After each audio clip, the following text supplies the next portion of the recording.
Hello everyone, ৩ July বুধবার এডিনগরস্থিত পিআরটিআই হলে ৪৭৪ জন চাকরি প্রাপকের হাতে অফার লেটার তুলে দেন মুখ্যমন্ত্রী ডক্টর মানিক সাহা। চাকরি প্রাপকরা টিপিএসসি পার্সোনাল অ্যাসিস্ট্যান্ট গ্রেড 2 এবং টিপিএসসি মিসলেনিয়াস পোস্টে সিডিপিও সুপারভাইজার আইসিডিএস এবং পঞ্চায়েত এক্সিকিউটিভ অফিসার পরীক্ষায় উত্তীর্ণ হয়েছিলেন।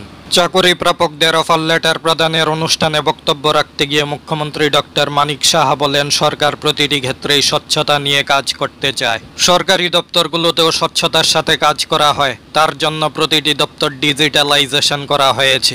চাকরি প্রদানের ক্ষেত্রেও সরকারের স্বচ্ছতা বজায় রয়েছে।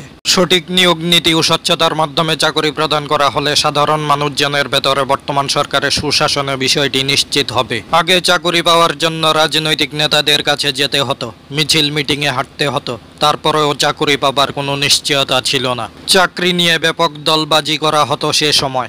বর্তমানে চাকরি পাওয়ার জন্য কাউকে মিছিল মিটিংয়ে যেতে হয় না, পার্টি অফিসে গিয়ে ভিড় করতে হয় না। যোগ্যতা অনুযায়ী স্বচ্ছতার সঙ্গে এখন নিয়োগ প্রক্রিয়া জারি রয়েছে।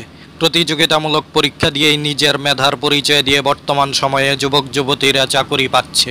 মুখ্যমন্ত্রী আরও বলেন, বর্তমান সরকার 2019-20 অর্থ বছরে গ্রুপ সি পদে 965 জন, 2020-21 অর্থ বছরে 629 জন, 2021-22 অর্থ বছরে 2699 জন, 2022-23 অর্থ বছরে 5044 জন এবং 2023-24 অর্থ বছরে 1066 জনকে সরকারি চাকরি প্রদান করা হয়েছে। তিনি আরও জানান, গ্রুপ ডি পদে 2018-19 অর্থ বছরে 100 জন, 2019-20 অর্থ বছরে 174 জন, 2020-21 অর্থ বছরে 121 জন, 2021-22 অর্থ বছরে 134 জন, 2022-23 অর্থ বছরে 116 জন এবং 2023-24 অর্থ বছরে 78 জনকে চাকরি প্রদান করা হয়েছে। সর্বমোটে 13,661 জনকে সরকারি চাকরি প্রদান করা হয়েছে।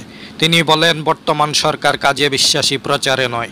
সরকার সব জায়গায় স্বচ্ছতা বজায় রাখতে চায়। ত্রিপুরার ছেলেমেয়েরা বর্তমানে কোনো অংশে কম নয় বলে অভিমত ব্যক্ত করেন মুখ্যমন্ত্রী ডক্টর মানিক সাহা। এদিকে মুখ্যমন্ত্রীর হাতে থেকে এদিন অফার পেয়ে চাকরি প্রত্যাশী যুবক যুবতীরা আপ্লুত হয়ে পড়েন। PA2 পঞ্চায়েত নির্বাহী কর্মকর্তা, সিডিপিও, আইসিডিএস সুপারভাইজার মিলিয়ে মোটে 474 জনের হাতে অফার তুলে দেন মুখ্যমন্ত্রী। অনুষ্ঠানে মুখ্যমন্ত্রী ছাড়া উপস্থিত ছিলেন রাজ্যের মুখ্য সচিব JK সিনহা, বিধায়িকা মীনা রানী সরকার সহ অন্যান্য আধিকারিকরা। 474 জন চাকরি প্রাপকরা প্রত্যেকেই কিন্তু প্রতিযোগিতামূলক পরীক্ষায় উত্তীর্ণ হয়েই কিন্তু অফার পেয়েছেন। এর থেকে বোঝা যায় যারা প্রতিযোগিতামূলক পরীক্ষায় ভালো রেজাল্ট করবেন ওরাই কিন্তু সরকারি চাকরি পাবেন। তাহলে এই ছিল আজকের ভিডিওটি। আরও গুরুত্বপূর্ণ ভিডিওস পাওয়ার জন্য আমাদের চ্যানেলটি সাবস্ক্রাইব করুন। সবাইকে ধন্যবাদ।